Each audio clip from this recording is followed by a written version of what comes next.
Officer Sid McGregor has one of the most dangerous jobs in the world. Go on! As part of the Polar Bear Alert Team, he has to come face to face with nature's deadliest land predator. The bottom line is, if you're in the wrong place at the wrong time, it could be potentially fatal. Hey, bear! Bear! Darting a bear from a helicopter requires great skill and concentration. There's not really any room for pilot error. If something goes wrong, you don't have the height or distance to auto-rotate. You're gonna hit the ground. There he is. In the dead of night, the risks are heightened as visibility is restricted. Even in pitch darkness, Sid McGregor puts his life on the line, chasing bears from the town.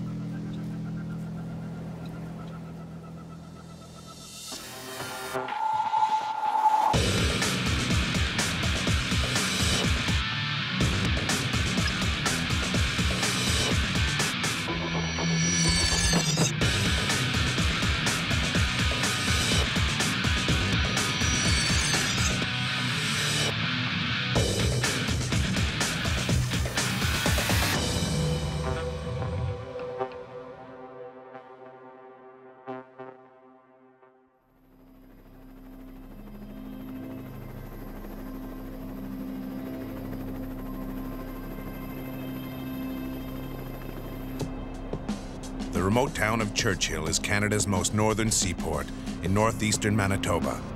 It lies on the east coast of the Hudson Bay at the mouth of Churchill River. Churchill is now known as the polar bear capital of the world. Every year, from September to November, approximately 200 bears cross directly through the town as part of an ancient migration path that leads them north to colder climates. Polar bears are one of the most dangerous animals in the world. They weigh as much as 1,300 pounds, can stand as tall as an elephant on their hind legs, have sharp, jagged back teeth and canines, and can run up to 20 miles an hour. As nature's most fearsome carnivore, polar bears consider anything they encounter, including the people of Churchill, as potential prey. Throughout the late 1970s, human polar bear encounters were so high in the province that Manitoba Conservation was forced to develop its own polar bear police force.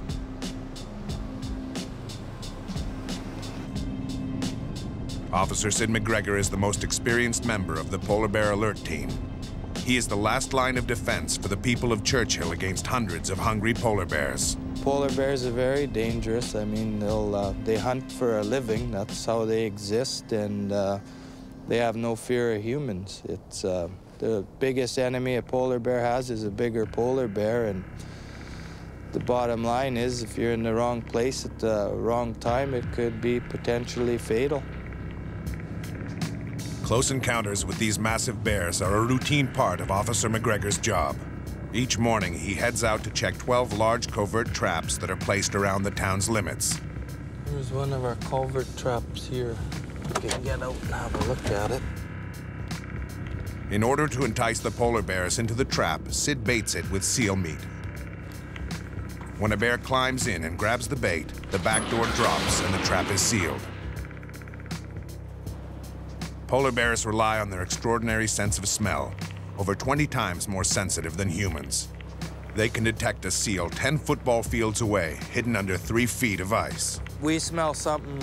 As a human, you have to be fairly close to it. These things are smelling for miles, and when you see them out on the land, their nose is constantly going, and it's basically like a radar for them.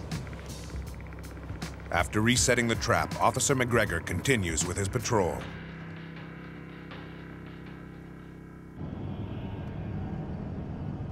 Within minutes of securing the bear trap, Officer McGregor receives a call that a polar bear has been spotted at the town's waste transfer station. The door of the garage bay has been accidentally left ajar, leaving an open invitation to this born opportunist.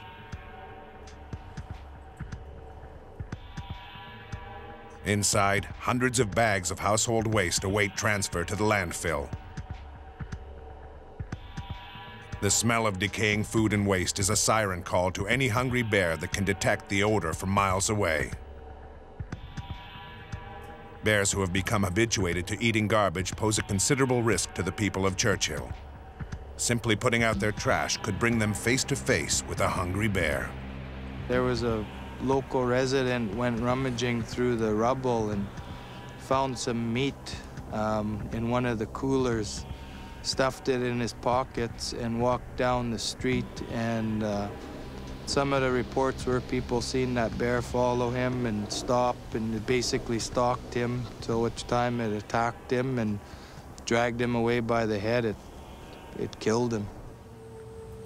Once at the transfer station, Officer McGregor scans the area for the bear. He won't risk getting out of his truck until he gets a clear sighting of it. There's a bear right up there. He can smell that garbage in here, so it's an attractant. You can see along here they put this tin up and that. The bears were actually pounding holes in the walls and getting inside this building at the garbage. Spotting the bear, Sid hits the gas and drives head-on towards it, making as much noise as possible. Although polar bears are not afraid of humans, they don't like unfamiliar noises. To scare the bears away without harming them, Sid uses a shotgun loaded with cracker shells. Cracker shells are a non-lethal explosive device similar to firecrackers. Been around probably before that one. Keeping a close eye on the bear, Sid continues the chase in an effort to drive the bear away from town.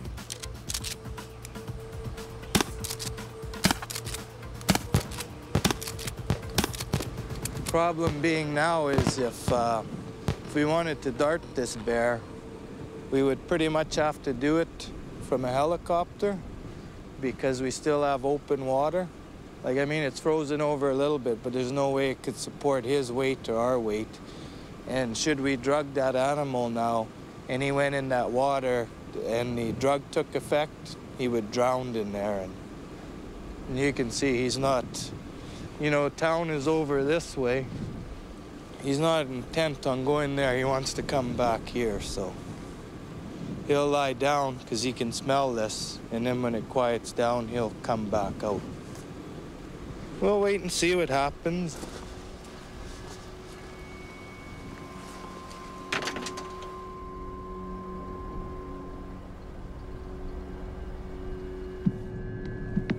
Before finishing for the day, Officer Sid McGregor has to check one last bear trap.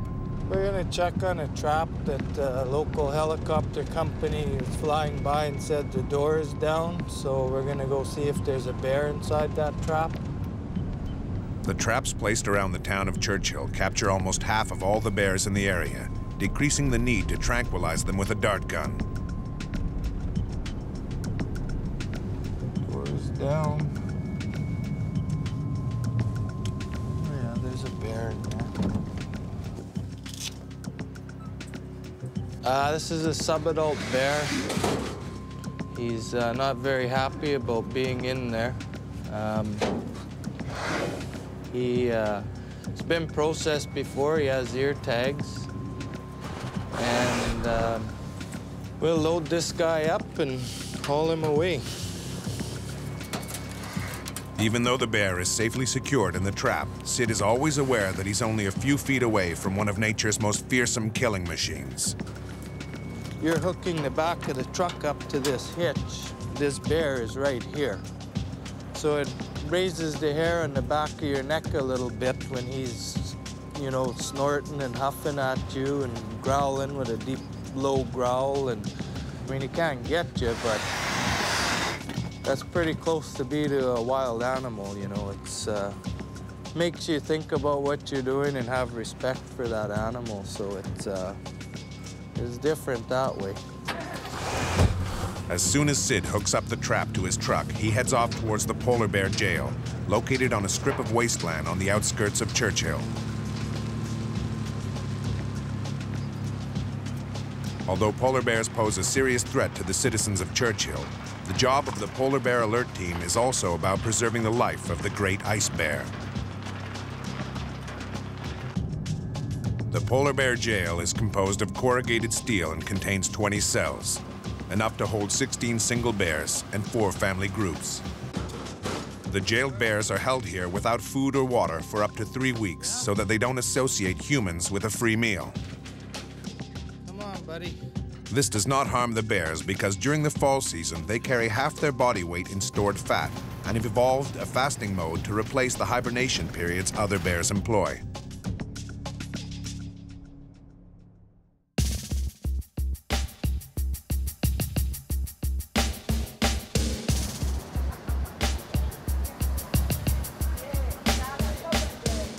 Halloween falls right in the middle of polar bear season, which makes trick-or-treating a little dangerous for everyone, especially the children of Churchill.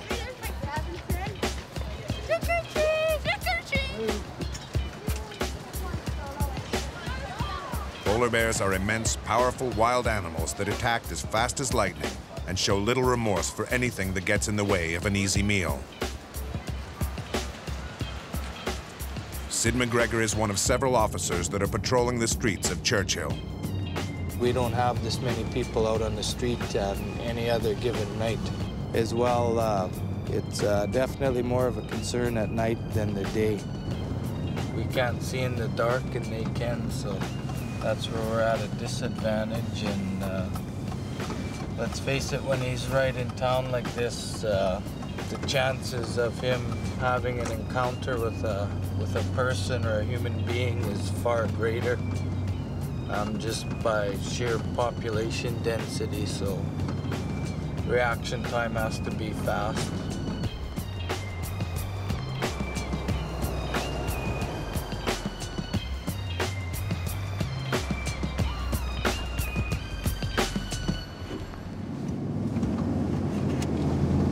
B291. It's 3 a.m. and Sid is out for the third time. Where's he at? Supposed to be right behind these boxes by the Lakeshore Lodge here. There he is. Sid gets a fleeting look at the roaming polar bear as it heads towards the back of a resident's house. Without a second thought for his own safety, he pulls out his shotgun and heads off into the darkness after it.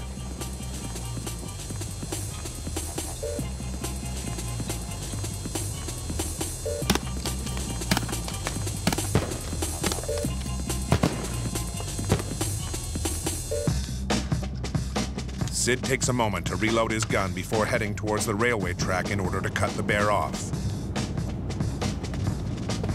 There he is, right off the edge of our nose here.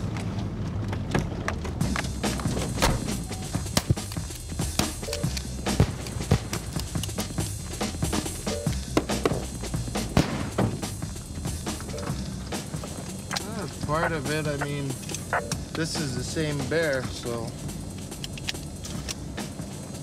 yeah, he's quite content on coming back.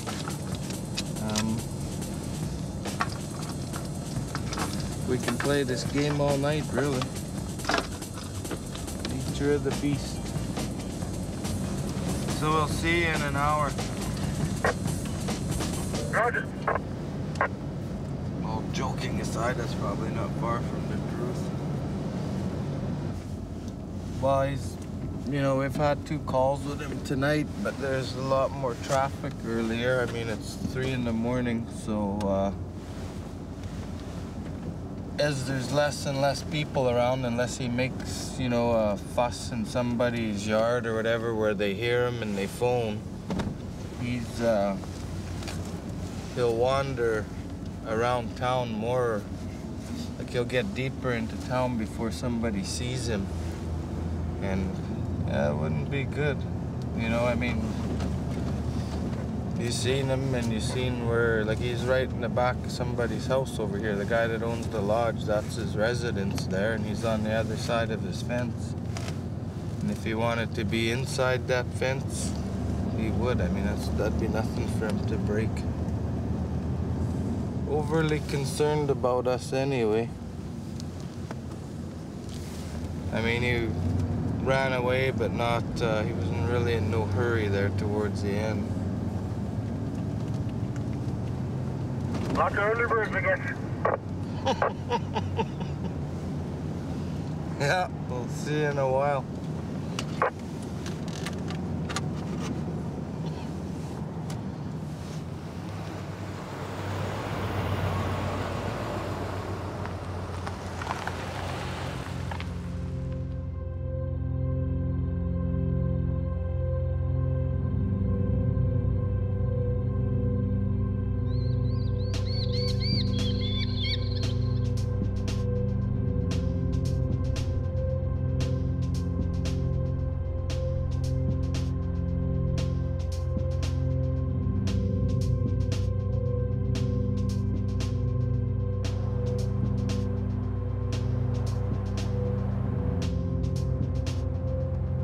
The morning after Halloween, Officer McGregor heads off to the helicopter pad with his dart gun in hand, as the polar bear that he chased throughout the night has been spotted roaming the outskirts of town.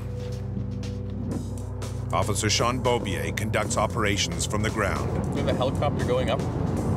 We had a bear in town 5 times last night, and he kept coming back, wouldn't stay away. So what we're going to do is go up with a helicopter and tranquilize the bear and load him up and take him off to the polar bear holding facility. We just want to get him away from the community, and we know he won't come back. And we'll release him probably at freeze-up time. Darting a polar bear from a helicopter is one of the most technically difficult operations that the Polar Bear Alert Team has to perform, as polar bears are very intelligent animals that are not fooled easily.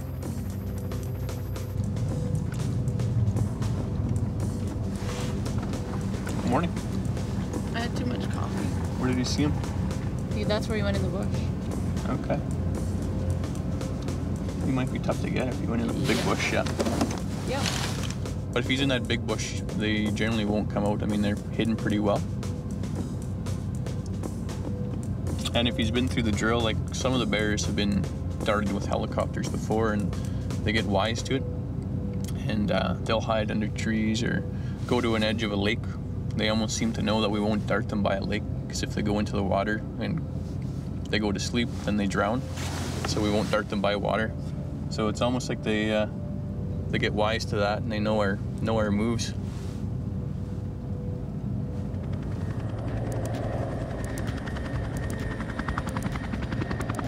Once in the vicinity of where the polar bear was last seen, the pilot circles the area, carefully checking for obstacles within his flight path.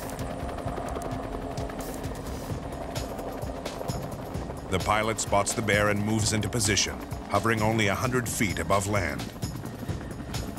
This is one operation where there is no room for error.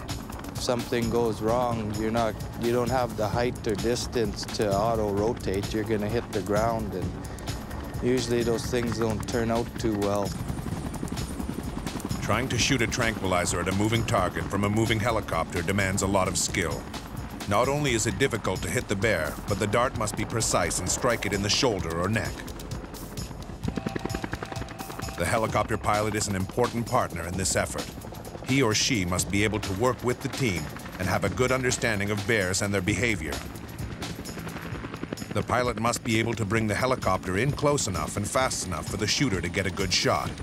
You know, it's nice to have a pilot that has a lot of experience, because you're flying low level, everything happens so fast, and as far as the darting part, you have to be ready, hanging out that window at the right time, that you're going to get a shot. Once the bear has been tranquilized, the pilot brings the helicopter up and hovers above the animal. It's crucial to be high enough not to disrupt the bear, yet close enough to swoop down quickly if necessary. Typically, the drug will take effect in about 3 minutes, after which the bear will fall to the ground. As soon as the pilot sees the bear isn't lifting its head or showing any signs of movement, he knows it is safe to land.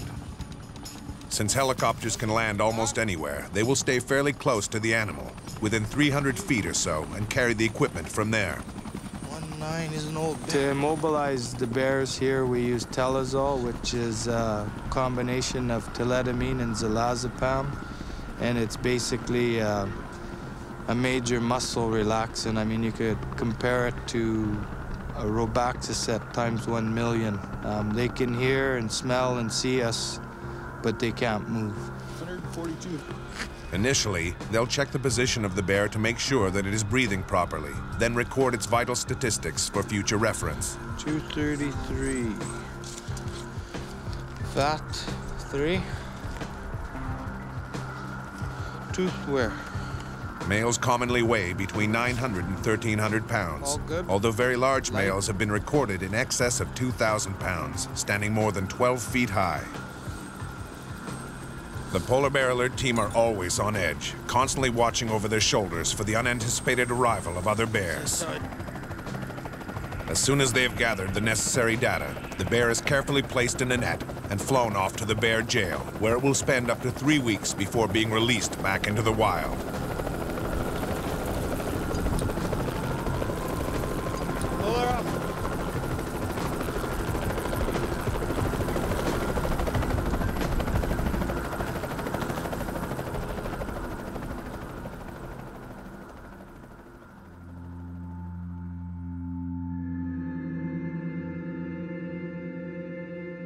Hudson Bay is a large, relatively shallow body of water spanning over 750,000 miles in northeastern Canada.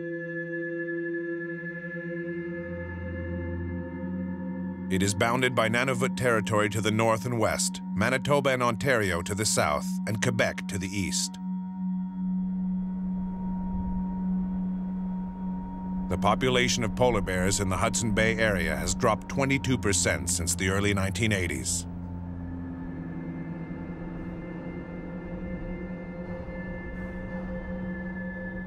Climate change is their #1 threat. Polar bears need solid ice platforms from which to launch hunting expeditions for ringed seals, their primary prey. But longer, ice-free periods restrict the time they can hunt each year.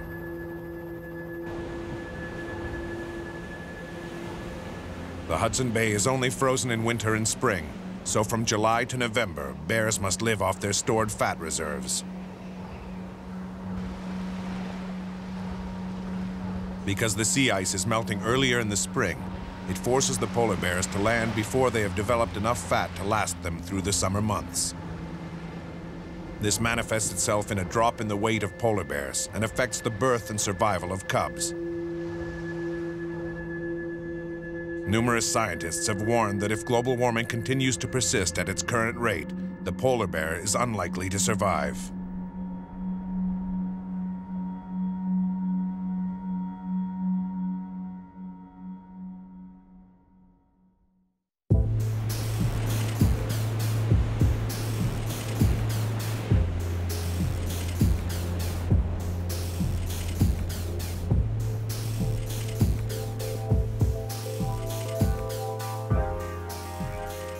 Polar bear and human confrontation can often be fatal. For Sid McGregor, there is one experience that he will never forget. We had a call just after 6 o'clock one evening, and I responded to that call. It was a couple of streets over from my residence. I went over there, and on one side of the street was an adult male polar bear. Across the street was a snowbank with a 3- or 4-year-old little boy playing on a toy. My heart started racing because that bear was facing towards that snowbank, and I thought that's the way he would go. The little boy didn't even know he was there. I was able to pull up on an angle and shoot a cracker shell right in front of that bear. When it exploded in front of it, it turned around and went the other way. If he would have stepped foot onto that road, I probably would have ended up destroying him. The bottom line is you're accountable for the decisions you make, and you know, hopefully you don't make a wrong one.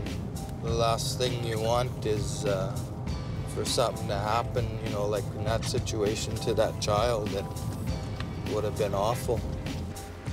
Officer McGregor gets a call to say that a bear has been spotted in Churchill.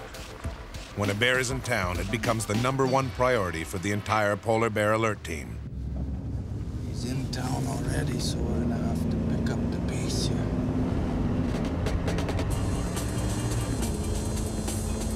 Traveling at high speeds along the icy roads of Churchill demands all of Sid's attention.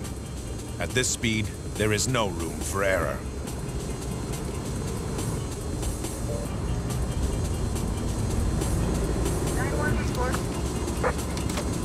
Go ahead. Yeah, we got him here between the cemetery and that Coral Research Center. I'll come up the back road. The bear is now wandering around the town's cemetery. Sid cuts through the back streets in an attempt to get to the bear before it comes into contact with an innocent bystander. Sid gets a visual of the bear and slows down, as he does not want to spook it into running in the wrong direction. Once he gets in line with the bear, Sid fires a starter pistol, scaring the bear away from town. Picked him up a little bit.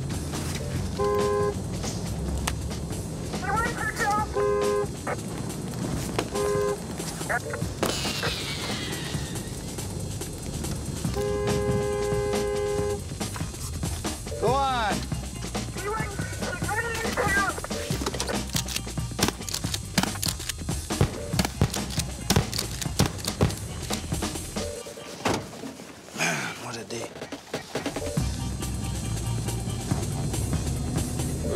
another bear call. This one we'll leave it for now because they're not bothering the place right now, but they're on the move. Everything is freezing more and more. Like another day or two, that'll be frozen right over.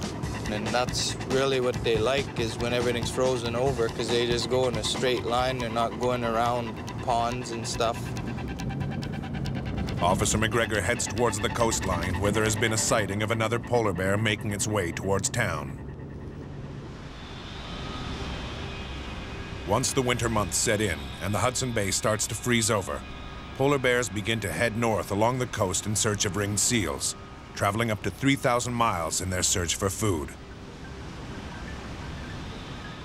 Until the ice forms, bears will not have eaten since they came ashore nearly 5 months earlier during the summer, which makes Officer McGregor's job all the more dangerous.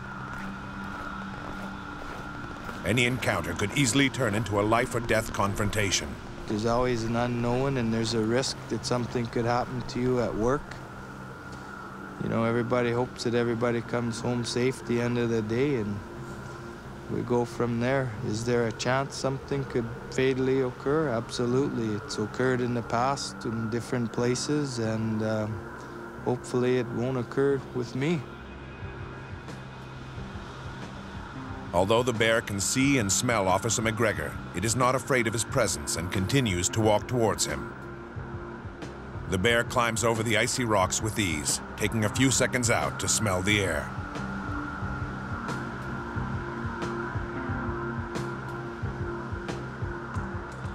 Sid does not want the bear to get too close, as it could come over the rocks within seconds and brutally attack him. He fires off a round of cracker shells and the bear scurries off, disappearing behind the rocks.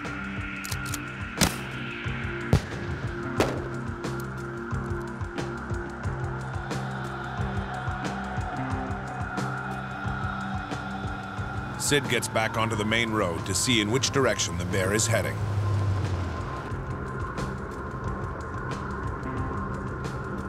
Remember when it coming out, I seen those tracks there? He wasn't scared of us, but he didn't like those cracker shells, so that's a good thing. That's about as close as you want to get. And I mean, let's face it, if we didn't have those cracker shells, we could have been lunch. The slowest guy would have been lunch.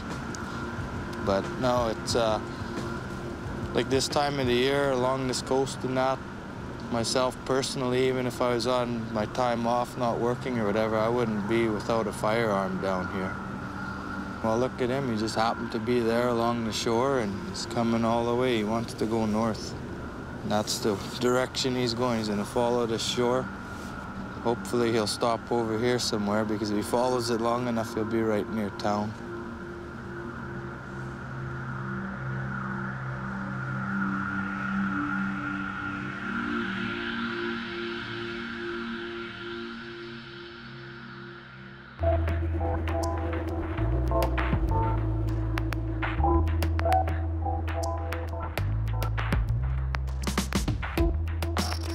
Scientists believe that the polar bear evolved from a group of brown bears that became isolated by glaciers in an area near Siberia. The stranded bears underwent a rapid series of evolutionary changes in order to survive on the ice. The polar bear's silhouette is markedly different from that of the brown bear. It has a larger, elongated body and lacks a shoulder hump. Instead of a dished face, it has a Roman profile with a long, elegant nose. Other adaptations include a longer neck, useful in keeping the polar bear's head above water when swimming. Warm, thick fur, and huge paws which help spread the bear's weight on thin ice. The polar bear's teeth also differ from those of the brown bear, which lives on a largely vegetarian diet. Polar bears are pure carnivores, with longer, more widely spaced canine teeth used for seizing and holding prey, and sharp cheek teeth designed to shear off chunks of meat. While brown bears hibernate in winter when food is scarce, polar bears do not. During an Arctic winter, there is no shortage of food, as it is prime season for seal hunting. Instead, polar bears experience a walking hibernation in the summer months, when the ice has melted and the bears are forced to live off their fat reserves. From October until the end of November, traveling through the subarctic is extremely treacherous. There are about 1,200 polar bears in the western Hudson Bay region, and Churchill has about 1,000 residents.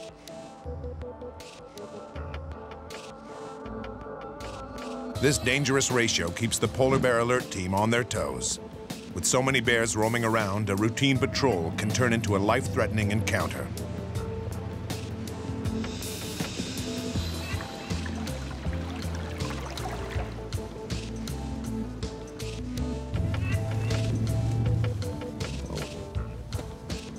Not frozen enough yet. To his surprise, Officer McGregor suddenly finds himself stuck in the semi-frozen terrain. Does anybody have CAA? Miles away from Churchill and with no help in sight, Sid wastes no time in calling his fellow agents. 220, Donald. 5-220. How'd you like to come down the lowlands here? Do you got a tow rope? Roger. Thanks.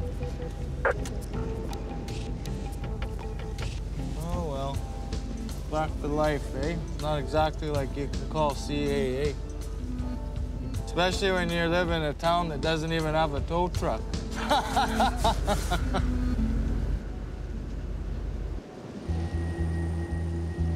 The subarctic is a beautiful but unforgiving place where temperatures can drop to 76 degrees below zero and where hypothermia and frostbite are a constant danger.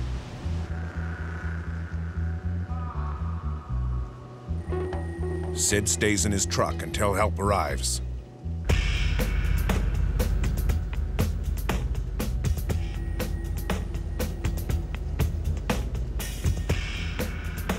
Within the hour, 2 fellow officers arrive at the scene.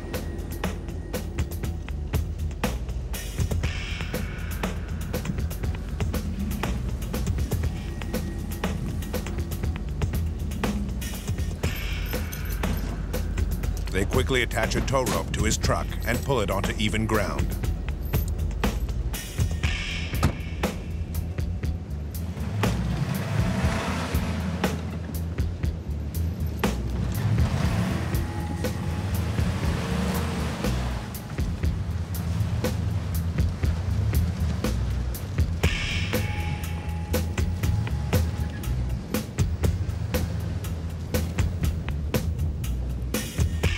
Minutes after his fellow agents leave the scene, Sid spots a subadult bear moving towards town. He decides to dart the bear to prevent it from coming into contact with the residents of Churchill.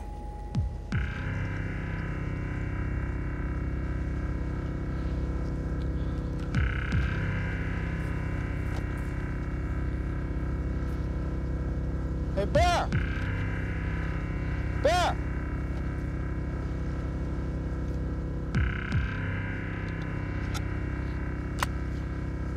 After loading his dart gun, Sid gets in his truck and drives slowly down the coast, following the bear's every move. Unfazed by his presence, the bear continues to head towards Churchill, a scenario that must be avoided at all costs. The drug used to immobilize the bear is Telazol, which temporarily affects the bear's muscular coordination and brain function.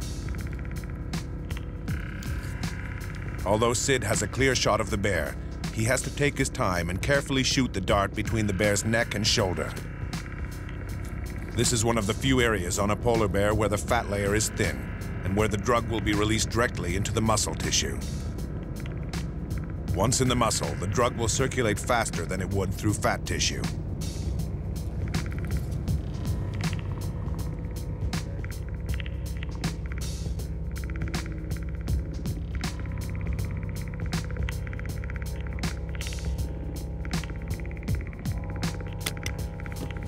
Although Sid lands a perfect shot, the polar bear has time to head into the rocks before the drug has taken effect. This is an extremely dangerous situation, as Sid cannot see the bear and has no way of knowing if it is still conscious. Here we're loading up some 12-gauge shotgun slugs, just in case.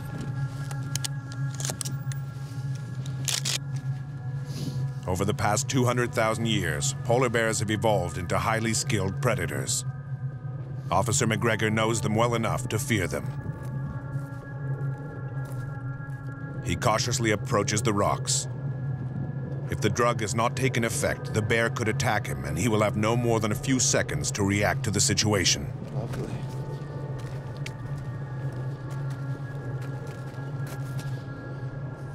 Bear! Bear! Bear!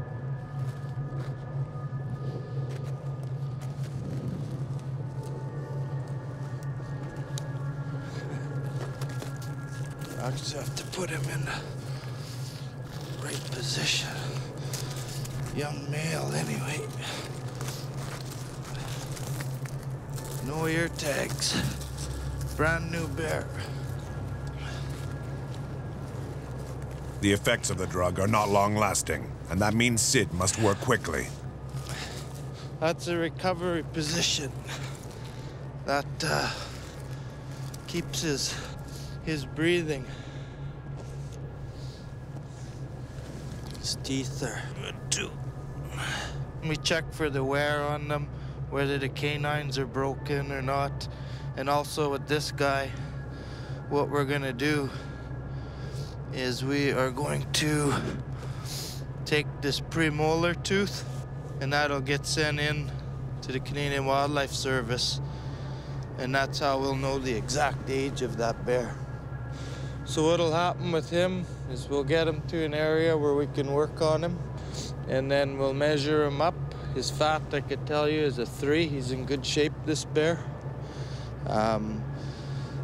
And we'll put ear tags in him, and we'll put a tattoo on either side of his lips in here. And that'll be his number. He'll be X17.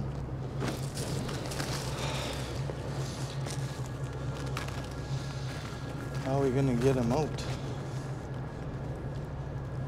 Get a little bit of help here, and I'll be right back. Realizing that the bear is far too heavy for him to get it into his truck by himself, Sid calls for backup. I'm at the lowlands just down from the Luckily for Sid, 2 fellow officers are in the vicinity and arrive within minutes. Just get Sherry to watch his head.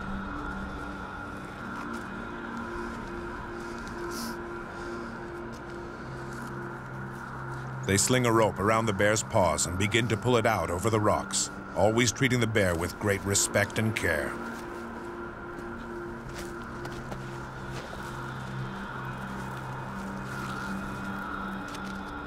The drug allows the bear to breathe normally, and this helps to keep its body temperature at the right level so that it does not get too hot or stressed.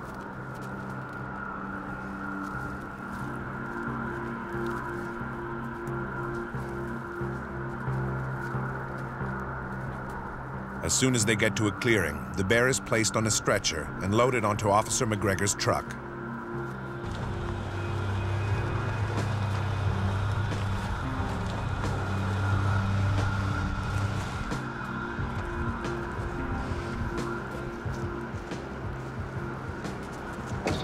We'll do him up right here, right? Okay, boys, watch out. Okay.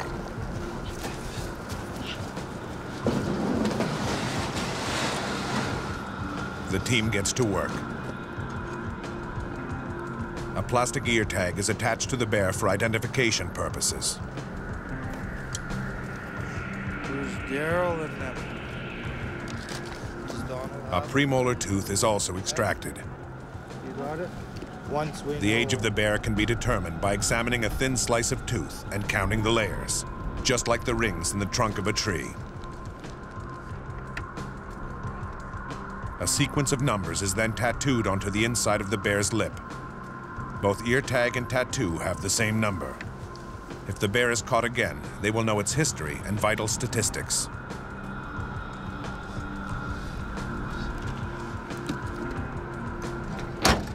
Once they have finished their work, Sid transports the bear to the polar bear jail.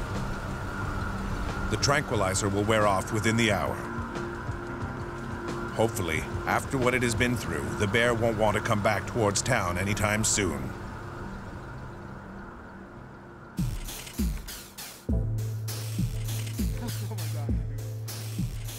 When the bear jail fills up, the polar bear alert team have to transfer some bears into the wilderness.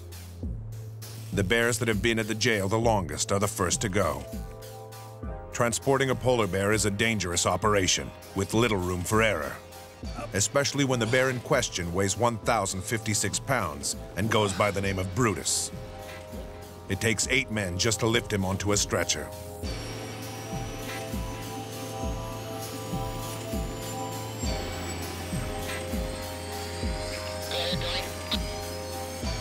Brutus is a 10-year-old male who was caught for the first time in 1999 and has been captured and released 8 times since.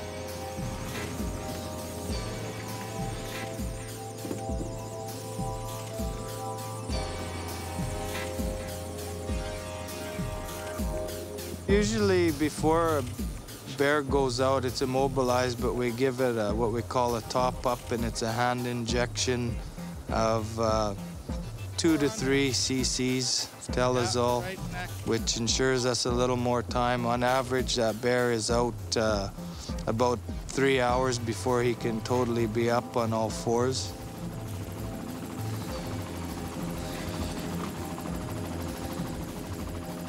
A fellow officer stands by with a shotgun in hand in case the drug has not properly taken effect.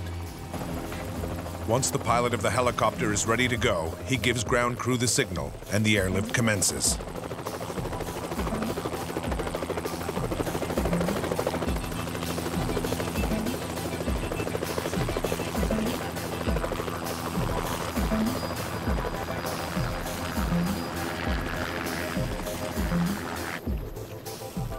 They head towards Seal River, 25 miles north of Churchill. Within a matter of seconds, all traces of civilization disappear. The subarctic has remained relatively untouched. The only recognizable plant life within this bleak terrain is the boreal forest, where the diversity of vegetation is low. Only hardy species can survive the long winters and make use of the short summers.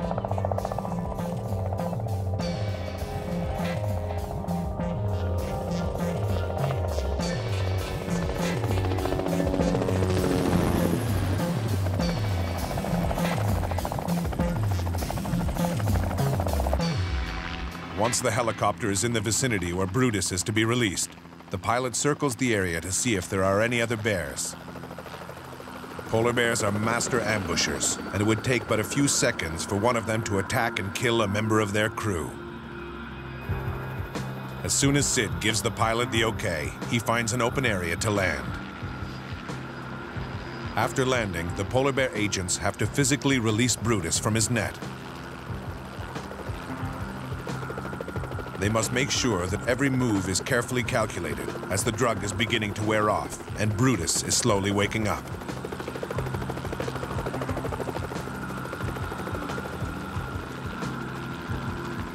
One of the crew members, shotgun in hand, keeps an eye on Brutus as he struggles to free himself from the cargo net. Sid heads over to Brutus to check on his condition. Brutus! Hey, big boy. Nothing.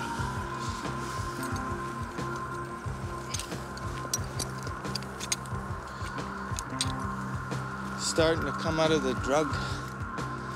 When he comes out of the drug, his head will move first, then his front will come up, then his hind will come up. So it's reverse of when he goes into it, and that's the good part of using Telazol for the person administering that drug and dealing with that animal while it's immobilized. You can tell the effects of the drug, and it'll tell you what state that bear is in, whether he's, whether he's going out or whether he's coming out. So it's a pretty good tool as far as our work goes. Good job, boys. Sid struggles to put Brutus into the recovery position. To get his foot out. Moving a polar bear that weighs as much as a car is certainly not easy. I just want to pull his foot out, so I'll push and just pull it out because he's kind of lying on it. There we go. Did you get it? There we go. The other one should be. Now it's. There we go. Perfect. We'll flip it back. There we go. He'll be okay like that. It's not the cleanest bear, but he just finished doing 30 days, so he's out on good behavior. We'll mark him up with a green dot, and he'll be on his way. We have sort of an agreement with Nunavut, because some of the people there still hunt bears, but they don't like to hunt them if they've had drug in them. So if they spot this green dot, they know this bear has had telazol in him. And for us, when we're dealing with bears and we see this green dot, we know that we've had him before, and you know, it's gonna help us determine the course of action that we're gonna take with him. By spring, it'll all be washed out after he's swimming lots and rolling around. It's, what it is it's a cattle marker. Same thing farmers use for marking cattle. It's just our cattle up here are a little different.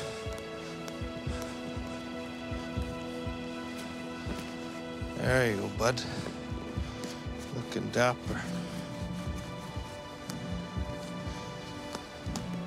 And we're set. All right, Brutus, we'll see you another year. Hopefully won't see him again for a while.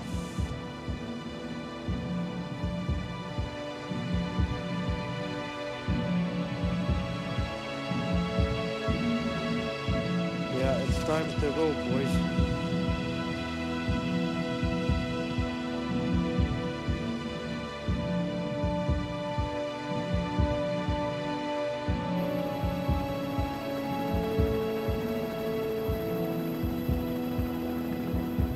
Most satisfying part of my job is the part of releasing these bears back into the wild. It's a good feeling to know that they're going out into the land to where they belong and just returning to doing things that bears do. The bottom line is you have to believe in what you're doing, and you have to care about what you're doing, and not only caring about people, but also caring about the animals you deal with. And you know, it's something down the road you want your children to be able to see a polar bear, or your grandchildren, and you know, it'd be a tragic thing the day in the world that nobody can see a bear because, you know, things weren't looked after properly. And basically I do this work because I believe in what I do. Thanks to the dedicated work of Officer Sid McGregor and the Polar Bear Alert Team, the people of Churchill are able once again to live in harmony with the Arctic's great white bear.